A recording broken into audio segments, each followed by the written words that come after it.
Assalamualaikum, ya Waalaikumsalam. Gimana cara menghadapi suami egois? Terus malah kodro ada urusan yang yang tidak menikah yang mau menepegahkan. Lagi urung koh bau bilang birah, tinggal koh dan kepegah dirubah baru boleh bentuk. Gimana bentuk berubah di tempung kok? Gimana cara tanya menghadapi suami yang egois dan malas kerja? Bahkan ke belanja pun tidak perlu tahu. Una dasar tanya istri mupet-pet atau dia terpaksa kali hadiah kai mati-mati. Tolong nggak biar kasih solusi.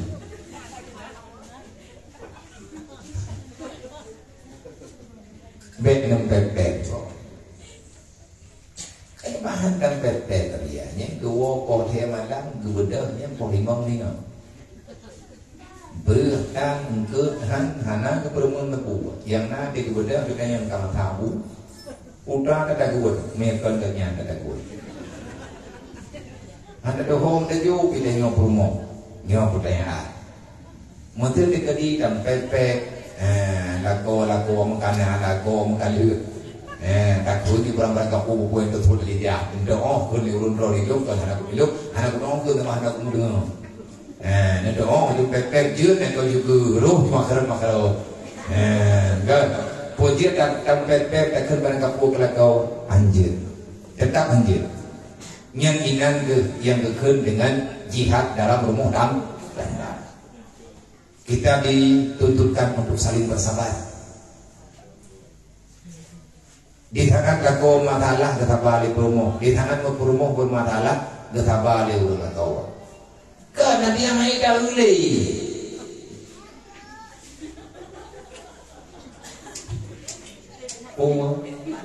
Yang pasti nama pala.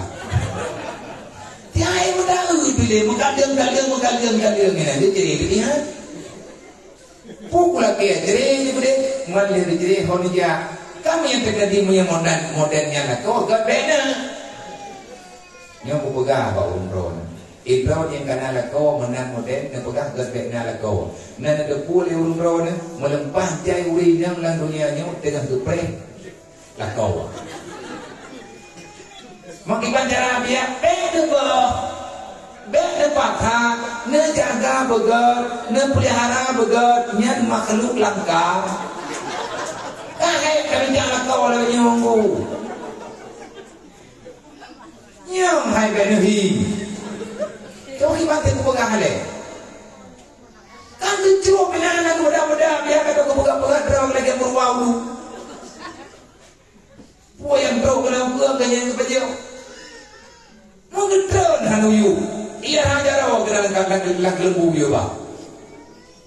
Alhamdulillah, mentama pada.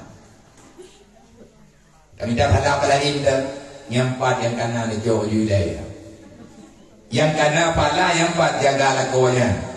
Hai dia mentua hidup dan rata anak orang pegang putu itu anak rata. Tapi ilu putu pegang itu anak orang rata.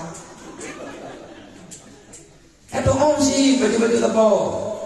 Mana juga apakah na jawaban na pelihara jule ajai na ba Allah tapi ben guru yatim kan na kira jui pro na tengah na putimang yatim piatu jemun na yatim piatu ko jaga ka sayang bibu ana yatim tu 70 ana yatim tu 80 guru yang ada puan yatim tu 76 ana kira ju fakir miskin. Yang meninggal ni pada pertimbang laku apa ya, hana nak duduk, hana nak kerja kuat, walaupun dia menakai ke, bak ni pertimbangnya, haid ni pertimbang le, hantrok nak termikir, berdoh pembuluh darah, tertrok meninggal. Alhamdulillah, drone cuba syuhada. Anak yang jawab lagi nanti. Yang kan Nabi buah, dan waktu drone itu. Kamu yang menang-menang jahit tapi yang itu begini tiba je pun tidak pada jahitnya berat dan menang tidak yang nya lah kau yang kira-kira lah kau yang betul lah kau buhi lah kau wujud baik agam tidak yang nampak apa benar tanggung jawab ke keluarga baik lah kau mengkana dohoba ke curi pada kau nyan hana kebijin ya Allah mi hana syarat. Siapa saja kaum perempuan yang meminta pisah daripada suami, minta cerai tanpa alasan yang sesuai dengan aturan syariat syarat pasah, maka tidak akan pernah masuk surga untuk selama-lamanya sebelum dia meminta maaf dan suaminya memaafkan.